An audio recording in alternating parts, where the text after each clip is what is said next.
This is a view I like right now, where you're going to see Eric Almirola will pull out. He's going to be side by side with Austin Dillon. Austin kind of creeps over a little bit, and they touch, and it gets Austin to wiggling, and he just gets behind in his steering a little bit, and then the thing heads towards the outside wall, takes Johnny Sauter with him.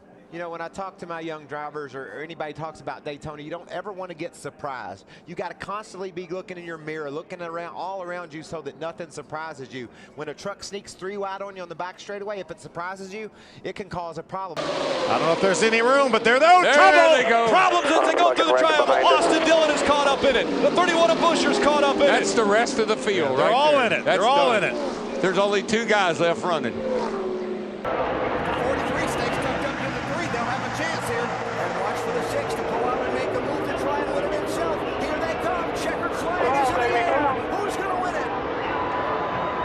Oh, trouble. Austin Dillon spins. Kurt Busch wins. Oh, a hard hit. Oh, another hard. Chaos. Oh, there it is. Contact. Austin Dillon turned into the middle of the pack. Order straight, order straight. Keep rolling, keep rolling here. Keep rolling. Jamie McMurray leading. Here's the first move. Oh, trouble. Dillon gets turned around into the middle of the pack. Casey Mears is the one that hit him. Caution is out. Race is over.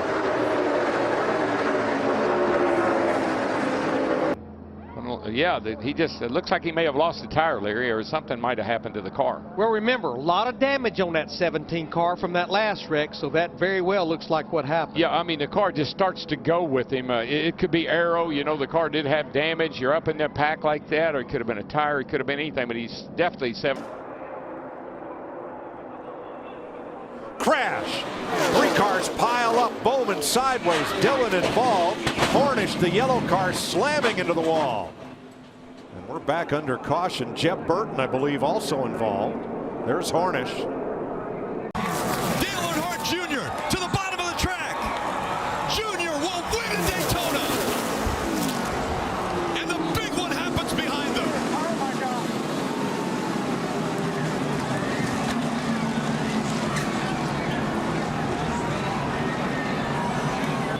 Take another look at this real time.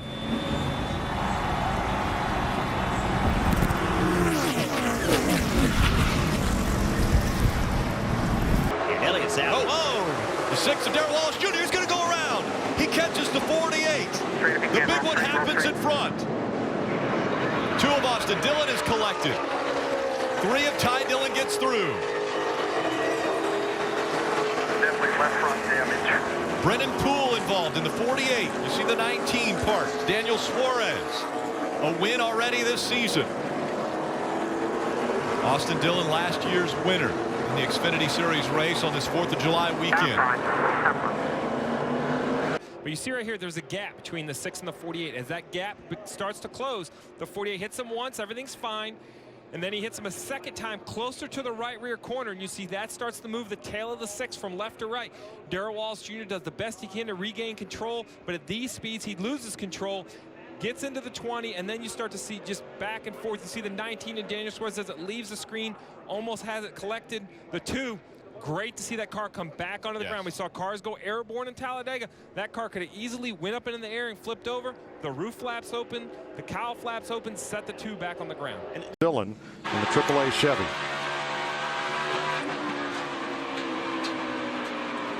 Inside. You could just hear it laying down on the splitter. I heard you saw rubber flying up off the thing before it got up into the wall, the too. right front tire went down or some component in the suspension broke there, but you could hear it down on the splitter before he ever even got to the corner. There's no chance it was ever going to turn. But right now, he needs points. Oh, my gosh, what happened to the Dillon. 3? 9th caution, lap 118, Wow. 119. Yeah, hey, bud, I guess you are. Not sure what happened here. We'll have to take a look at it. Guys. He was already having a pretty tough day. He was in 24th at the time this happened. Boy, heavy damage. Look at how it's flattened out the right side. Yeah, it went straight. I don't know. Off of turn 2. Oh, yeah. This is going to bring it out. Austin Dillon spins around and crashing behind him. Still going. Two teammates, Menard and Ryan Newman, all get caught up in Austin Dillon. Somebody got into Austin Dillon. I can't tell who it was. Down goes the 3 on the restart. The 24 of Chase Elliott also around.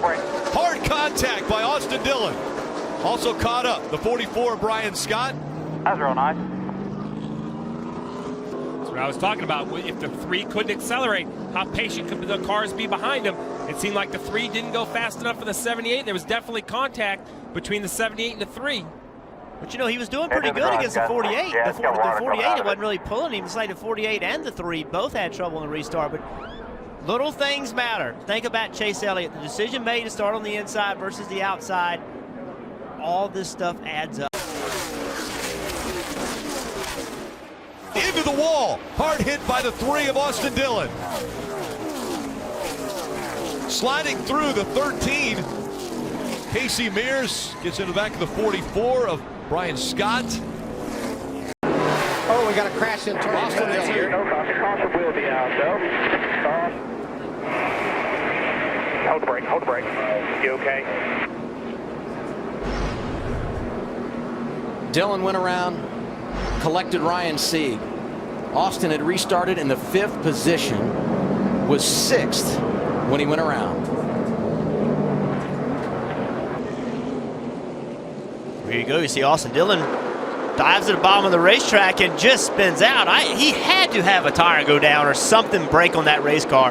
For that car to spin around as quickly as it did, that wasn't just being loose and not being able to collect it. Something happened. But that's Thunder Valley. Things happen, and they happen in a hurry. Jeffrey Earnhardt, nowhere to go, running the top, entering the corner, well over 115 miles an hour. Next thing you know, the 3 slides right up in front of you. Heavy contact. I've seen cars get loose getting into 3 all day long. You can see us. Ooh. Oh, I don't know. I think that's the 48 as a right front fender. The 24 got close to the left rear. It just pushed that air in that left rear and brought it around. Wow. Ray Gaulding shoots the middle and makes it. Wow.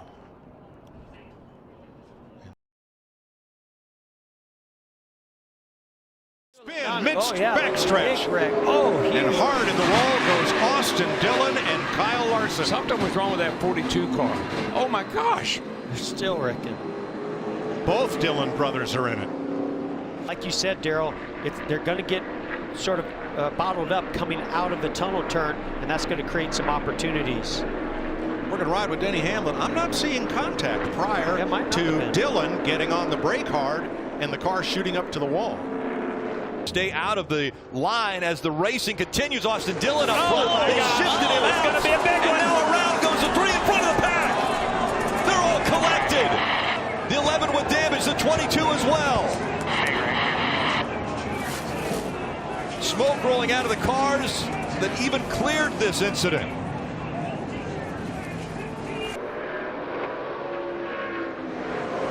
William Byron already missed the chicane. He had to stop, and then these guys are just getting crazy coming off of that chicane at the start-finish line. Larson, Elliott, Hamlin, 3rd through 5th. Austin Dillon, look at this. Dillon with so much damage, just finished 6th in the stage, and the whole back end of the car torn off. Oh, they had such a good day going.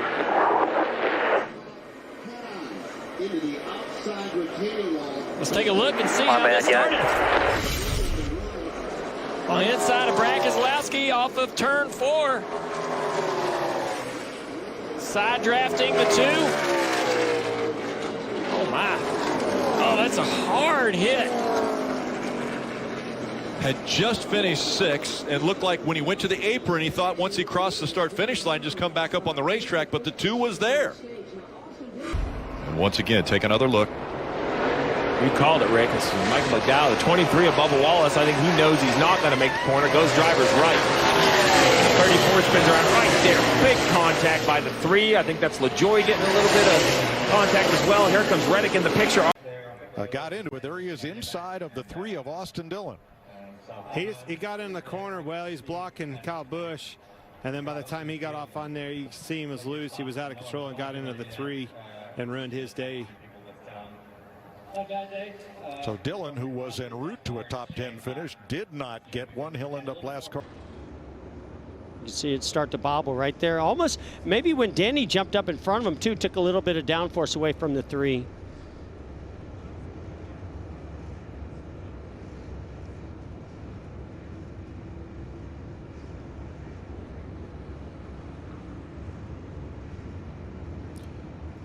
Yep, it's like a bad combination of the 18 on his rear bumper and the 11 coming up in front of him. Pretty heavy right front damage to the 18 of Kyle Busch. By the time they got off and just... Well, it looks like Austin Dillon came up a little bit, not knowing that they were 3 wide there, that Chastain was to the outside of Larson and got hooked and turned to the outside wall. Now, what I just saw there was the seas parted for... Oh. Wow. You heard Richard Childress talking about a front rotor problem. That is a huge hit. Oh, yeah, it looks like no brakes.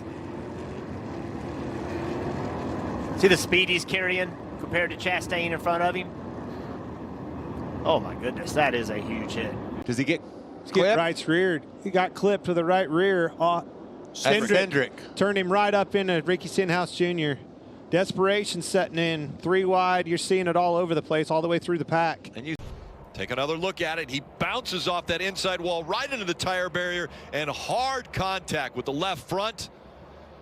He was just pushing so hard, but right there he clips the wall and into the tire barrier. And Ricky can't turn it into turn 1. He just nosed it into the turn 1 barrier. The car won't turn, and now he's blocking turn 1. He's trying to back it up. He's done it a couple of times. Visually, the 45 is a long ways up the door of the 3. I feel he is in position. Now, we don't know how he got there. Like, what did he do to get into that position? Martin Truex Jr. He's going to go up the racetrack. He sees the problem. Tire wheel comes off the car, hard into the outside wall. And that's just it's such a helpless feeling for the 3 of Dillon. I mean, you can't do anything. I mean, he knew something was going on, but you can't just slow the car down and stop it. You're absolutely flying down the back straightaway. I wasn't sure if Martin got through there clean. Looking at it from a distance from the booth here as it was happening. It's been that kind of year for Austin Dillon and this team. They just... You see all these cars check up, and Jimmy Johnson's at the back of the field, and they just check up harder than he expects and just gets into the side of the 3 as they're trying to avoid the 31. Yeah, it doesn't look too bad on the right front there, Clint. Back at 30th. You can see him sideways, clearing the back of the screen. Kraus is around, stacks them all up behind him. Cindric clips him with the left front. Then Austin hits him. Looks like a short day for the Morgan & Morgan onboard camera. Here's a look. Look from Austin Dillon, and you're going to see him just know where to go. Watch this, in the smoke, boom, run right into him.